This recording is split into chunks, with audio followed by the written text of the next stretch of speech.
Hello everyone, it's your friendly neighborhood Tangent here. How are you doing today? So, I still haven't uploaded my first video. It's sitting up, I've basically chopped it up.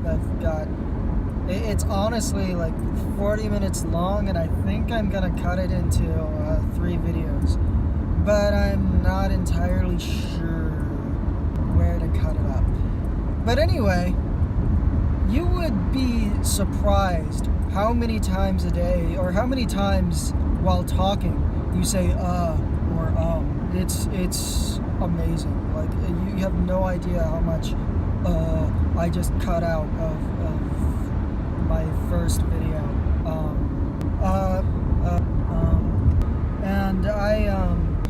But anyway,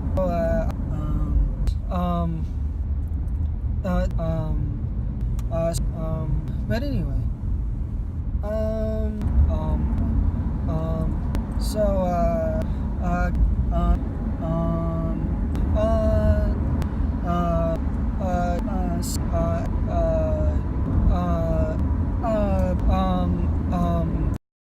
in fact, I might make a montage and just stick it in right there of all the times I say and it'll probably just be from this video. It's crazy.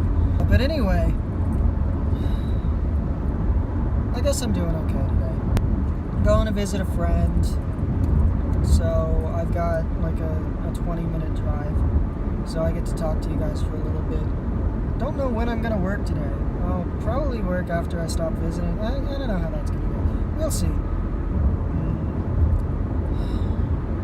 Man, I want another ramen date. I just had a ramen date last week with my best friend, Orihime. We have a very bad habit, she and I, of we're both antisocial and have anxiety, so even though we're best friends, we only see each other maybe once a year. But I'm trying to set up ramen dates more often, so I think I might do that. Like, we would have an annual ramen date, and that's the only time we ever saw each other. But I want to try to set that up to happen again. We might go do something on Sunday. I'm not sure. So I got out of IOP today. I went in late, just wasn't feeling good, but I still went in. And you know, it's really nice. Just the words, happy to have you here. You would underestimate them. You know, when someone comes in late, especially someone with anxiety like me, you're expecting criticism, you're expecting like to feel bad about being late. But just telling someone, man, I'm glad you could show up, or I'm glad you made it, it makes your day.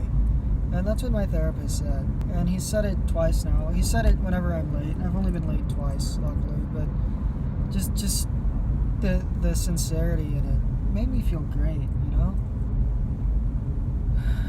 Other than that, God, I'm noticing all of the things that I say now that I have to cut out, that I will edit in these videos, and it's kind of embarrassing, I guess, but I guess it's also human.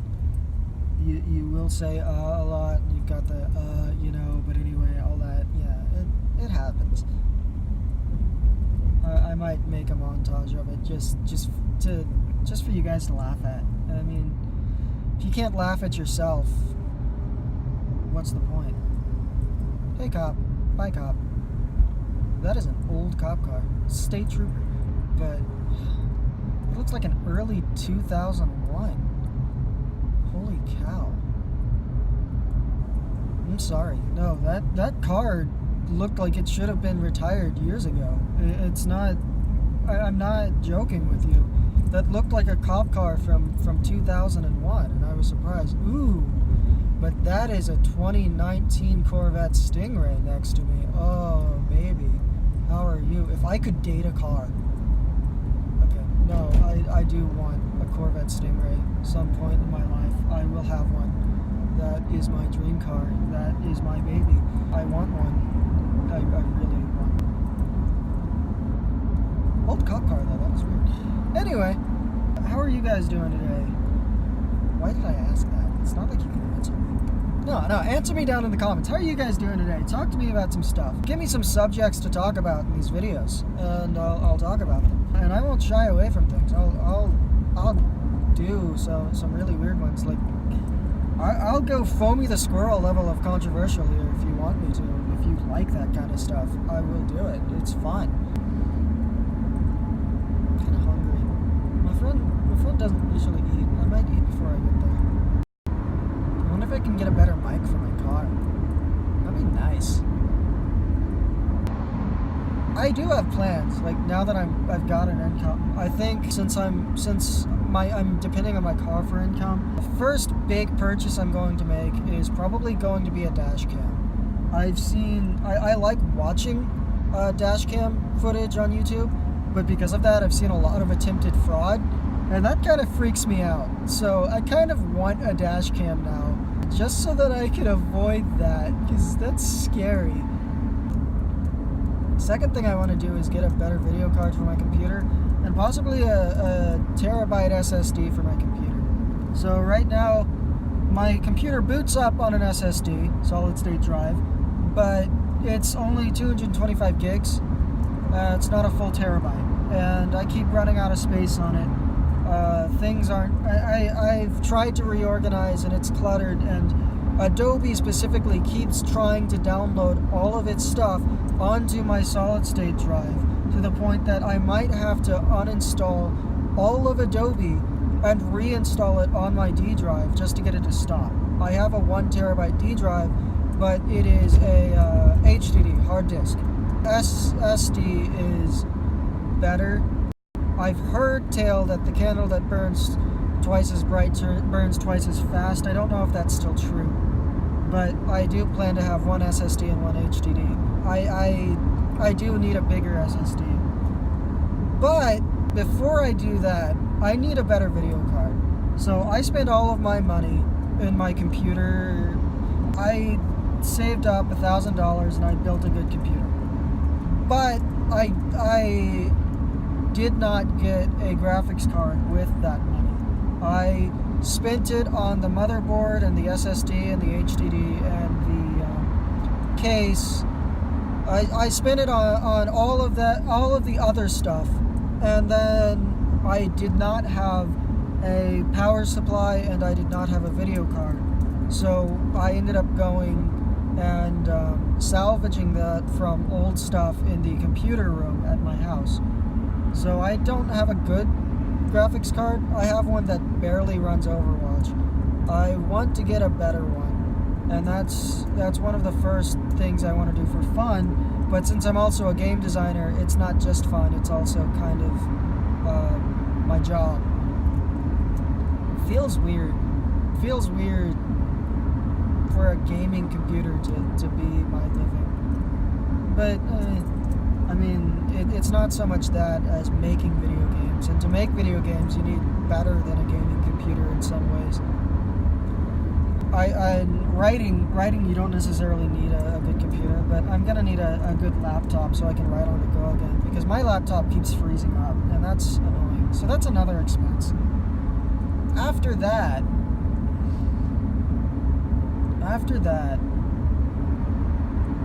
I plan to keep saving up. I have a habit, and I plan to get back into the habit of putting a certain amount of money in my savings account and saving up money rather than spending it as I go.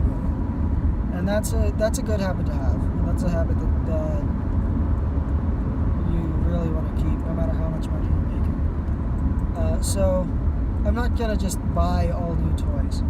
I'm just coming up with things to talk about. I'm just stating my plan to state it. That I want a new graphics card. I want a dash cam for my car, since it's my living now. And there was something else. It's a problem. I can't remember what else there was. I still haven't heard back about my fixed blade, my Native American knife that I'm getting a sheath for. That's annoying the crap out of me. I haven't heard anything. I've sent an email out to the guy's boss. He hasn't messaged me back. So that's a problem. Hopefully I'll hear from him soon. but I did get my safety knife. I'll show it to you when I stop. I was telling you guys that I wanted a knife with a glass breaker and a seatbelt cutter. It showed up in the mail. It honestly feels a bit tactical because it's got the words EMT on it, and it's got a flashlight built into it. And yeah, I mean, I can find uses for those things, but it's like, I've got a tactical knife with a flashlight on it. That feels a bit tactical as opposed to anything. But the reality is that what I wanted, it has, which is a glass breaker and a seatbelt cutter. And those things, I believe, are very important to have in your car. Because in the event of an accident, you might need them.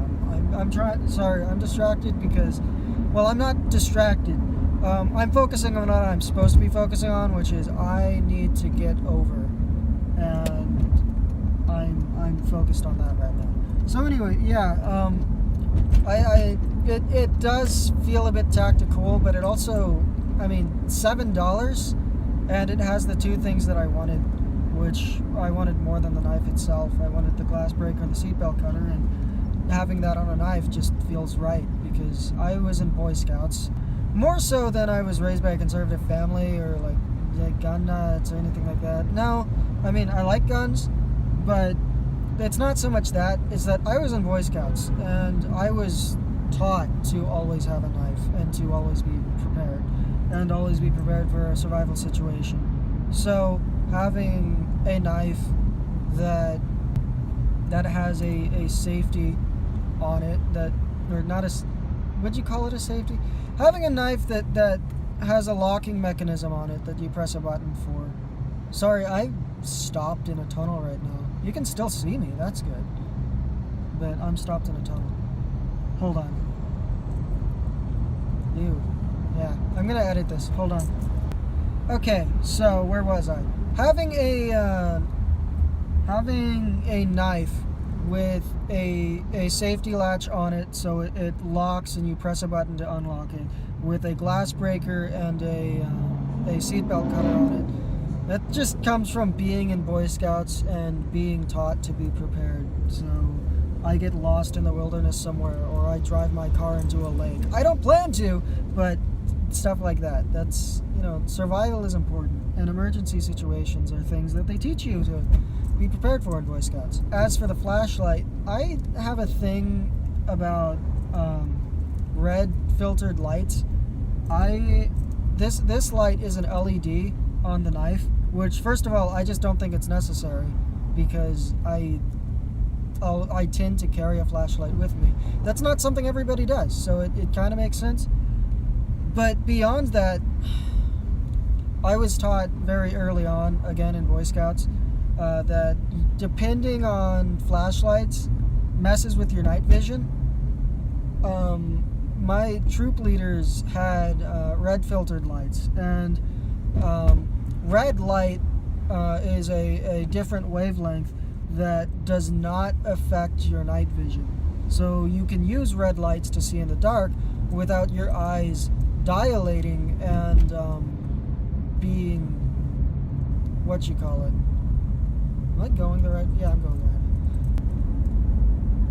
right. So I was taught to use a red light as opposed to a white light, because white lights will dilate your eyes, and then if the light goes out, or when the light goes out, or something happens, you're night blind completely. It's dark, you can't see. It's not ideal. So because of that, I don't know that I really like the flashlight on my knife. I don't know if I can just take red marker and mark over it. I don't know if it works that way. But if I can, I probably will. Just because I like being able to see without a light source. In fact, I write about that a lot in fiction. Like, I like the idea of a society that did not become dependent on white lights, and instead, like, all of our street lamps are red filtered lights, and so we are not night blind as a society, and we can see a lot better. It's just a cool concept for me. So yeah, but beyond that, I'm still on the highway, so I'm not going to show you the knife yet, but I'm almost there. So I've got a good 20-minute video now, and it'll be edited down to less time, I'm sure. But I've been filming these so I have about 20 minutes, and then from there I'll edit it. So this is going to be the end of the video for the most part. I'm going to... I will actually show you guys the knife before I turn the video off. So I'll edit that in. But beyond that, I've talked a lot and talked about some good stuff. So we're good there. What I'll actually do is I'll end this video and then I'll attach the knife video to it in a minute. So for now, you guys drive safe, be safe, and have a wonderful day. And I love you guys. I'll talk to you later. Alright guys, so I've parked about that knife. It's not really going to be a very long video at all, just kind of wanted to show it to you. This is what I was talking about. It has the EMT written there, and this tactical flashlight. But what was more important to me is this. This can get you out of... Basically, you have to get into or out of a car in an emergency situation. This is great. If you have to get out of a seatbelt in an emergency situation. This is great. Beyond that, it's just a fancy knife. It actually says Tac Force on it. Oh my god. But it's $7. Not too bad, you know? I mean, you get what you pay for, and I wanted a safety knife. And that's really what this is this is a survival tool if something goes wrong and I have to get out quickly. So, I mean, it's not that bad. But that's all I wanted to show you guys. Have a great day.